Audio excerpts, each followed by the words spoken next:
Саламатсыздар ме, құрметті оқушылар? Менің аты-жөнім Ермұхамбет Қалелұлы. Астрахан ауылының нөмір 1 жалпы орта мектебінің география пәні мұғалімімін. Бүгінгі сабағымыздың тақырыбы Азия жеріндегі ұлы дала елі, ұлы дала идеясы. Сабағымыздың мақсаты, оқу мақсаты ғаламның жағдайында Қазақстанның географиялық аймақтар картасындағы орнының өзгеруін зерттеу арқылы болжау. Бүгінгі сабағымызға қош келдіңіздер. Ендеше бүгінгі сабағымызға белсенді қатысып отырыңыздар. Ол үшін мобильдік құрылғыларыңызды дайындап, тақтадағы QR кодты сканерлеп алып, тапсырмаларды орындаңыздар. Өткен сабаққа шолу жасап өтсек, үй тапсырмасы мен сіздерге сұрақтарды ашық микрофон әдісі арқылы берген болатынмын. Соның видео жауабы келген екен, экранға назар аударайық. Бірінші сұрақ. Қазақстанның географиялық орнының қолайлы жақтары туралы не білдік? Қазақстанның географиясының 3 орынның артықшылығы бар. Бірінші, Шығыс Европа мен Азияның шекарасы. Екінші, Каспий теңізі арқылы Атлант және Үнді мұхитына шығу. Үшінші, Ресей мен Қытаймен шекаралас. Екінші сұрағымыз. Уақыт өте келе Қазақстанның географиялық жағдайы өзгеруі мүмкін бе?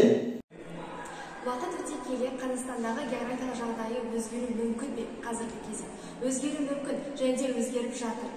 Қазіргі кезде транспорттық инфрақұрылымдар дамуда, әуежайлар, жаңағыдай көлік құралдары, құбырлар барлығы дамуда.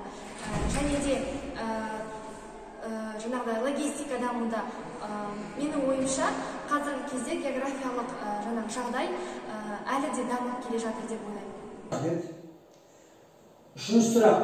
Біздің еліміз қандай өркениеттер тоғысында орналасқан? Бұл байланыс несімен маңызды? Өркениеттер тоғысында орналасқан Ұлы Жібек жолы, Үндістан өркениеті, Қытай мәдениеті және түркі әлем бесігі. Бұның маңыздылығы біздің еліміз дамып, ертеден бастап қалалар салына бастады, сауда-саттық дамыды, елдердің ара қатынасы дамыды. Рахмет. Төртінші сұрақ. Қазақстан көрші орталық Азия елдерімен қатысты қандай стратегия ұстануы қажет? Орталық Азия мемлекеттерінің шекарасы, территориясы, тарихы, діні, тілі, мәдениеті бәрі ортақ болғандықтан, осы көршілес елдермен экономикалық тұрғыдан жақсы қарым-қатынаста болғаны біздің елге жақсы тиімді деп ойлаймын. Жақсы балалар, жауаптарыңызды қабылдадық. Ендеше сабағымызды келесі бөліміне өтсек. Ал ендеше балалар, бүгінгі сабағымыздың негізгі ұғымы ұлы дала идеясы туралы білімді біз бүгін сіздермен бірге неліктен деген сұрақтардың аясында бірге ізденіп, тереңдетіп ашатын боламыз. Егер ертең не боларын білгің келсе, кеше не болғанын еске түсір. Маңызды шешімдер қалай қабылданып, тарих қалай қалыптасты? Халық өз отанына қалай ие болды? Қиын-қыстау заманда оны қорғау үшін қалай ұйысты? Адамдар берекелі жылдары қалай тұрды? Халықтың білімі мен мәдениеті қалай дамыды? Және дәл қазіргі тағдырлы шешімдер қалай қабылдануда? Ортақ мақсат жолында біз бәріміз жұдырықтай жұмылып, алға жылжуға дайынбыз ба? Бақытты, лайықты болашақ жолында. Біле білгенге, болашақта біздің елдік тарихымыздың бөлшегі. Ұлы дала елі. Ендеше балалар, біздің бүгінгі сабағымыздың басты мақсаты ұлы дала терминін, ұлы дала идеясын толық тереңірек түсініп оқып білу. Олай болса, біз мынадай критерийлерді қолданамыз. Бірінші, ұлы дала термині қай кезден бастау алды, қайдан пайда болды. Екіншісі, қазіргі таңдағы, қазіргі кездегі қазақ халқы үшін ұлы дала идеясының маңызы. Үшіншісі, ұлы дала идеясына адал болып қалу үшін перзент ретінде біз қандай құндылықтарды сақтап қалуымыз қажет. Сонымен, неліктен әдісіне назар аударайық. Бірінші сұрағымыз, неліктен ұлы дала деп аталған? Оқулығымыздың 246 бетін бірге ашып қатысып отырыңыздар. Сонымен, 19 ғасырда өмір сүрген түркітанушы, белгілі зерттеуші Лев Николаевич Гумилевтің мынадай сөздері бар екен. еңбегінен тауып отырмыз. Егер Евразия континентінің қақ ортасында орналасқан ұлы дала туралы айтатын болсақ, ол мыңжылдықтар бойы Таяу Шығыс, Үндістан, Қытай, Европа өркениеттері арасындағы мәдени көпір болды. Өзінің осы ұлы дала терминін алғаш қолданған еңбегінде Гумилев бізге көшпенділердің өмірі туралы және де үлкен жаңалықтардың тіпті де евроцентристік емес, біздің жерімізге, біздің көшпенді бабаларымызға тән екенін айтып кеткен болатын. Екінші сұраққа көшейік. Неліктен тәуелсіз Қазақстан мемлекетінде ұлы дала ұғымы қолданыс тапқан? Сіздер қалай ойлайсыздар, балалар? Ұлы дала идеясының авторы кім? Дұрыс. Ендеше сіздердің жауаптарыңызды видеоматериалмен салыстырып көрсек.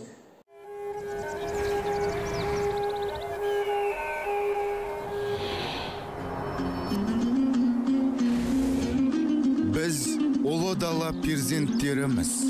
Біздің бабаларымыз осы далада өмір сүріп көкке табынған. Тәңірі дегеніміздің өзі көк аспан. Біздің туымыздың көк түсті болуының астарында да осындай сыр бар.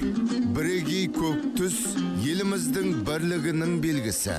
Ендеше бізге неге өзімізді ұлы дала еліміз деп атамасқа? Нұрсұлтан Назарбаев.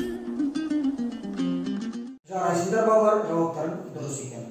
Расында да бұл ұлы дала идеясы терминін тұңғыш рет 2015 жылы Қазақ хандығының 500 жылдығы қарсаңында Қазақстан телеарнасына берген сұхбатында елбасы Нұрсұлтан Назарбаев айтқан екен. Келесі сұраққа көшпей тұрып біз еліміздің ұлы дала елінің осынау кеңістіктегі орнына тоқталып кетсек тағы да, сонымен ұлы дала елі, қазақ елі дүние жүзіндегі 9-шы орында бар.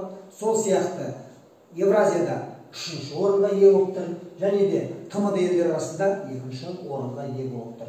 Сонымен қатар Европа мен Шығыс Азияны жалғастырып тұрған аралығындағы және де Европа мен Азия аралығындағы алтын көпір болып табылады. Бұндай геокеңістігіміздің өте қолайлы болуы ұлы дала елінің болашақтағы экономикалық потенциалы мен интеграциялық мүмкіндіктерінің зор екендігін айтпасқа болмайды. Келесі сұраққа көшсек, неліктен ұлы даланың 7 қыры мақаласы маңызды? Бейнематериалда сіздер мақаланың авторы кім, неше бөлімнен тұратынын білесіздер.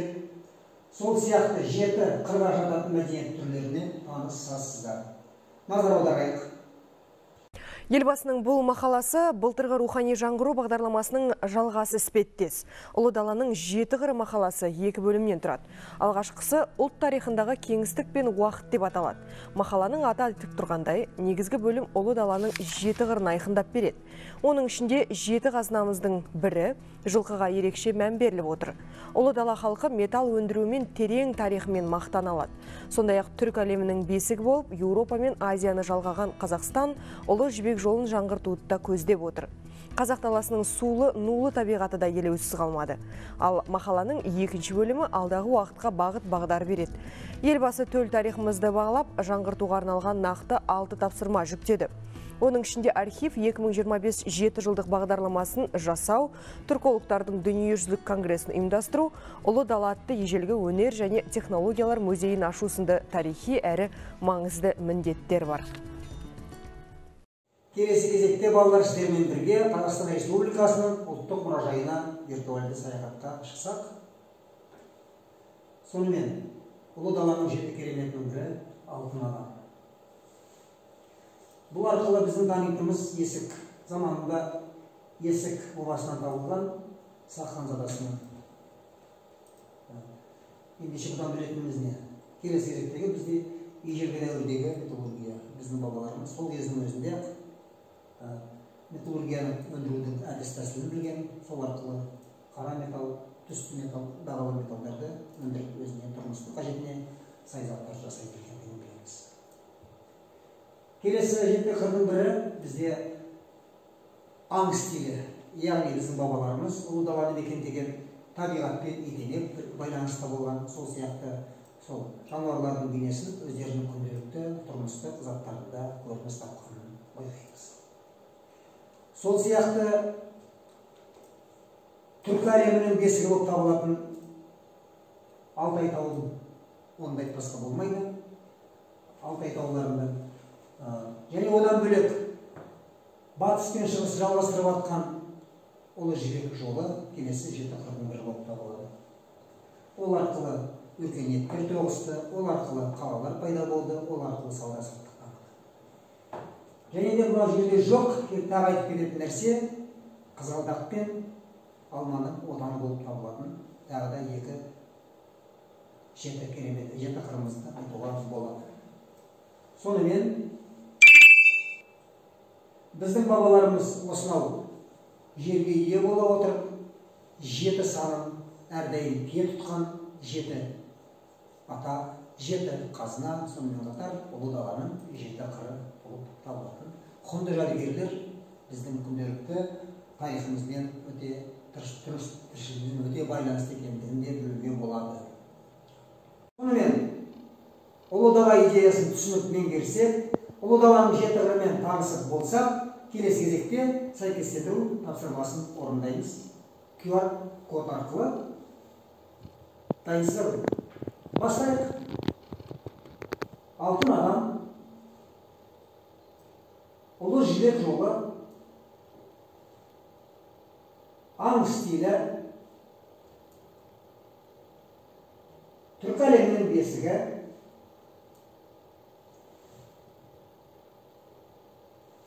атқа міну мәдениеті,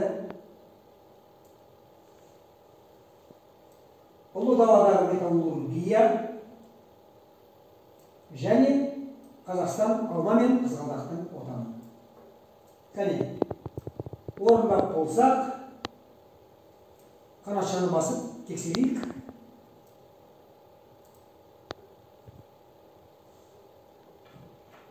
Тамаша, рахмет. Сонымен садағымызды қорытындылай келе, сіздермен ұлы даланың миллионы кімге бұйырады ойынына шақырамын. QR кодтарыңызды арқылы кіріп қатысыңыздар. Сонымен бірінші сұрақ 500 теңгелік Қазақстан ауданы бойынша ТМД-дан нешінші орында? Екінші, төртінші, 9-шы, 3-ші. Тамаша! Екінші орын екендігін біліп отырсыңдар ғой. Келесі сұрағымыз 1000 теңгелік сұрақ. Александр Гумбольдт 1843 жылы енгізген ұғым. Орталық Азия, Орта Азия, Таяу Шығыс және Қиыр Шығыс. Тамаша! Орта Азия ұғымын Гумбольдт енгізген екен. Керемет. Ендеше келесі 5000 теңгелік сұраққа көшейік. Географиялық детерминизм туралы ой қозғаған ғалым. Александр Гумбольдт, Лев Гумилев, Мұхтар Әуезов, Джон Байрон. Жарайсыңдар балалар, Лев Гумилев. Келесі сұрағымыз 50 000 теңгелік сұрақ. 1924-1925 жылдары Орта Азия аумағы қалай аталды? Түркістан, Тұран, Ауғанстан, Қазақстан. Жарайсыңдар, әрине Түркістан деп аталды. Келесі сұрағымыз 250 000 теңге.